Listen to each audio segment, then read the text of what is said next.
knows who I am. So I'm not going to introduce myself, but the first person who's going to talk for just a couple of minutes, or as long as it feels like it, is Dr. Paul Katz. And for those of you who are new to CMSRU, Dr. Katz has the forever unique title of being the founding dear of the Cooper Medical School, founding dean. Or dear. Two E's. The founding dean of the Cooper Medical School of Rowan University. Well, thank you, Ernie, and it's a great pleasure to be here. As an internist, I feel out of place here with all the pediatricians, but I want to begin, first of all, by welcoming everybody here. A lot of you have been in this room as many times as I have, and I was thinking about introducing Sid today, at least talking about Sid, and I never met Sid before, and so one of the things that we always try to focus on is how we got here, how this med school got here.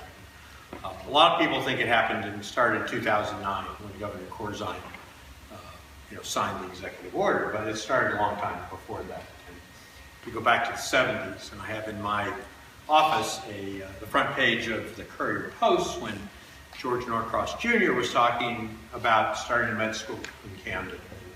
And then Assemblyman Florio was one of the people who also talked about this. And a lot of people don't know that this is really a long journey for us to get here. And it was facilitated and guided by people such as Sid and others who were here to really create a brand for this campus. And so I talked to Ernie a little bit about Sid. Then I said, well, who am I going to go talk to? So I went and talked to Ed Vine, who's contemporary of Sid's. And I said, Ed, so tell me about Sid. And so he went on for about 10 minutes, and he talked to me about Sid roaming the halls with his black bag, and which I see is still here. And talked about probably what was the most important thing for Ed to say, and I think coming from Ed, this means a lot. Cancer building, just like that. They can take their pick, they can go anywhere they want. For some reason, they decided to go to Cooper. So we saw the emergence of that hospital. The Coryell building, we had a nice clinic building, and we had the Kellerman building. Then I started to recruit doctors. And when I would bring a doctor in for a conversation, I would say, in Philadelphia, it's one of the prime areas for pediatrics in the country. It's easily equal to Boston, which has the Boston Children's Hospital, a very famous place. He's probably one of the finest physicians I ever met. So when I came back, I became very interested in teaching and going around with the students, and I would always take my black bag, because when I walked into the room, I said, I know a little bit about medicine, the staff knows a little bit about medicine, but that's not the issue. I walked in the room, there's a problem in there. In order to do that, a bunch of us got together and contributed some money to get him a plaque. And if you do the honor, please, Bill. Attention. Take the cover off. That's Sid's seat. That's Sid's seat, right? And if you haven't looked already, you should look at the plaque that is sitting in front of the seat, which is approximately the same as what's up on the plaque is in the front of the seat. Make sure you get a look at it on your way out. And we also got a second copy of it. And the second copy is you will take home with you and put up on your wall.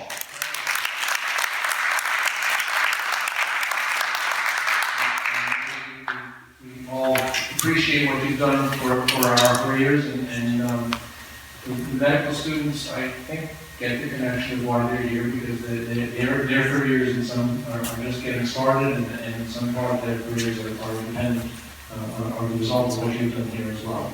Thank you very much. All right, could you read the inscription? Can you read the inscription for people?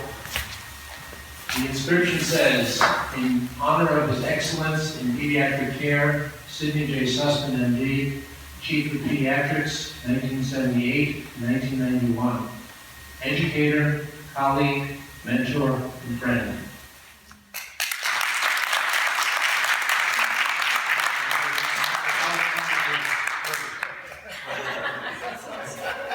Nice try. Fine, as soon as he says his last word, go out and get some Real snacks. quick. Many years ago, my wife Louise and I had a liking of New York City. And we always wanted to buy a piece of property in New York City. So we got a realtor and I called her up. I said, do me a favor. It's in the middle of the winter. It's cold out. People have trouble selling properties. We want to buy a piece of property. You call me when there's snow and ice on the ground and find me a piece of property between 57 and 86 Riverside and Central Park. So we went up there and I said, by the way, you would be very nice to us if you found a distressed seller. So they showed us some property, lots of property in that area, and she took us over to the Central Park area. I said, this is a little pricey, I don't know if we could afford a place here. She said, trust me, and you retain me as your realtor, and she took us into this place. And we bought a piece of property. And it turns out that the seller was a draftsman who was in great distress because he just went through a divorce and he really wanted to get out of New York and go to Texas. So we had no problem in sealing the deal with him. And we bought this lovely place, 3-bedroom, lovely apartment in New York City, a stone's throw from Central Park and Lincoln Center. And that's where we hang out. So Louise and I and the family live in 2 places, Melrose Park and in New York City.